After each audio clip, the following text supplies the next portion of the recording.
जिनकी आंखों में सपने होते हैं, जिनकी आंखों में सपने होते हैं, उन्हीं को हकीकती दीदार होता है। जिनकी आंखों में सपने होते हैं, उन्हीं को हकीकती दीदार होता है। मंजिलें सिर्फ उन्हीं को मिला करती है जिनको सफर से प्यार होता है।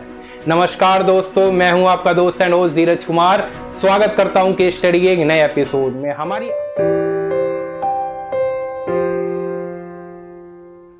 ये कहानी है शहर में रहने वाले एक ऐसे लड़के की, वो अपनी बेसिक नीड्स को ही पूरा कर पाता है, अपने सपनों को पूरा नहीं कर पाता। ऐसे में दो दोस्त कॉलेज फ्रेंड आपस में मिलते हैं और एक दूसरे का हालचाल जान अपने बारे में बता रहा होता है। भाई मैं तो सही हूँ, ठीक हूँ, सब बढ़िया है, आप बताओ कैसे हो। तो वो बताता है यार क्या बताऊँ यार, जॉब के अंदर इतने मेहनत करता हूँ, इतना डिटर्मिनेशन भी दिखाता हूँ, सब दिखाता हूँ, लेकिन मेरी ख्वाहिशें पूरी नहीं होती, मेरी इच्छाएं पूरी नहीं होती, मेरे गोल्स अचीव नहीं हो पा रहे हैं। चाहता तो बहुत हूँ, मेहनती भी बहुत हूँ, डिटर्मिनेशन भी है, चाहत भी है कुछ करने की, लेकिन फिर भी मैं अपनी एम को नहीं अचीव कर पा रहा हूँ, अपने गोल को अचीव नहीं कर पा रहा हूँ। समझ में नहीं आता मैं क्या करूँ। तो जो उसका दूसरा फ्रेंड था वो उसको सजेस्ट करता है कि भाई अगर तेरे को इस तरह की कोई प्रॉब्लम आ रही है तो तेरे को किसी गुरु की ज़रूरत है। कह रहा भाई अगर आपके रेफरेंस में कोई हो जानकार तो प्लीज़ मुझे उससे मिलवाइए। तो वो जाता है अपने गुरुजी के पास में, तो गुरुजी को सारी समस्या बताता है और गुरुजी कहते हैं ठीक है, मैं जो बताऊंगा वो करोगे आप। तो बंदा कहता है हाँ ठीक है सर गुरुजी, जो आप बोलोगे मैं करूँगा।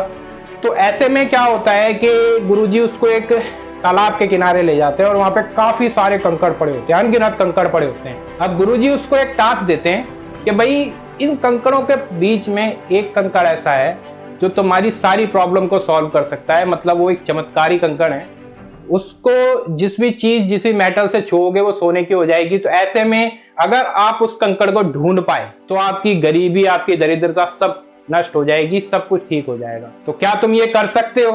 तो ऐसे में उन्होंने कहा हाँ जी मैं कर सकता हूँ। अब ऐसे में गुरुजी ने जाने से पहले उसको एक चीज बताई गई, आप उस पत्थर की पहचान कैसे करोगे? तो गुरुजी ने बताया कि वैसे तो सभी पत्थर कंकड़ जो है वो ठंडे हैं, लेकिन उस पत्थर को जब आप हाथ में लोगे तो आपको हल्की सी गर्माहट महसूस होगी, यही बस उसकी एकमात्र पहचान है।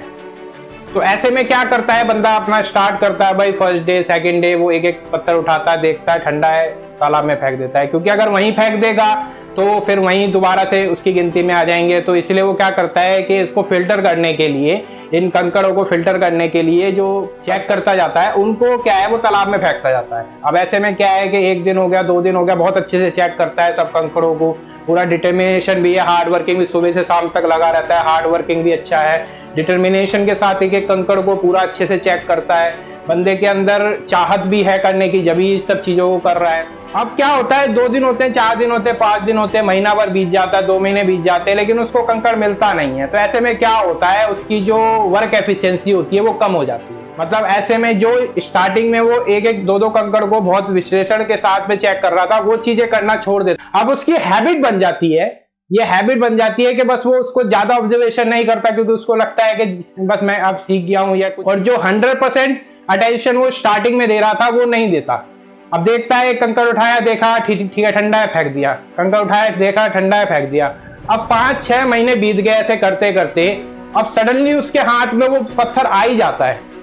लेकिन क्योंकि उसकी हैबिट ऐसी बनी हुई है, देखा ठंडा है, फेंक दिया, उसमें दिमाग में उसका सेट हो चुका होता है, उसके मेंटलिटी ऐसी बन चुकी होती है, उसकी हैबिट ऐसी बन चुकी होती है कि उस पत्थर को भी वो विदाउट ऑब्जर्वेशन फेंकने के बाद सडनली उसके दिमाग में आता है कि अरे ये क्या कर दिया, ये तो पत्थर गर्म था। लेकिन आदतन वो ऐसी बन गई थी, वो देखा ठंडा फेंक दिया। तो उस आदत के चलते वो पत्थर उसने तालाब में फेंक दिया। अब उस तालाब इतना बड़ा था कि उसमें जब पत्थर ढूंढ के लाना नामुमकिन था। और फिर वो अपनी किस्मत को, अपनी मेहनत को कोसने लगा, यार मैंने इतनी मेहनत की, पूरे डिटर्मिनेशन से काम किया, चाहत भी थी, लेकिन फिर भी मैं उस पत्थर को हासिल नहीं कर पाया। तो वो फिर कोसने लगा, रोने लगा बैठ करके।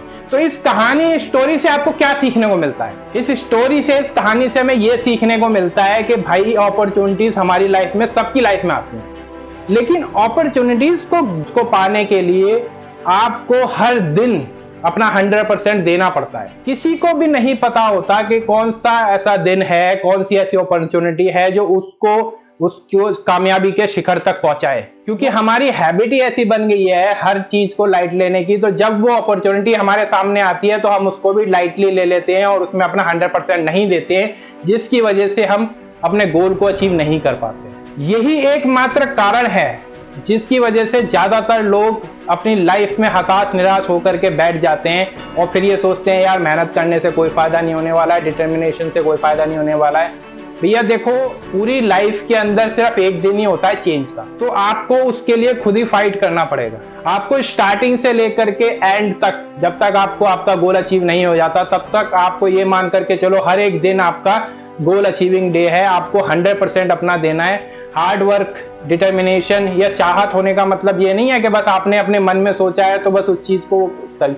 ये डेली बेसिस पे होने वाली एक निरंतर चलने वाली प्रक्रिया है। इसीलिए मैंने स्टार्टिंग में ही आपको एक शेर पढ़ करके सुनाया, जिनकी आंखों में सपने होते हैं, जिनकी आंखों में सपने होते हैं उन्हीं को हकीकती दीदार होता है। मंजिलें सिर्फ उन्हीं को मिला करते हैं जिनको सफर से प्यार होता है। सफर से प्यार करोगे तभी मंजिल प्राप्त होगी। अगर ये वीडियो आपको पसंद आती है तो लाइक कीजिए, कमेंट कीजिए, शेयर कीजिए। और अगर आप ये वीडियो फेसबुक पर देख रहे हैं तो हमारे चैनल को फॉलो कर सकते हैं।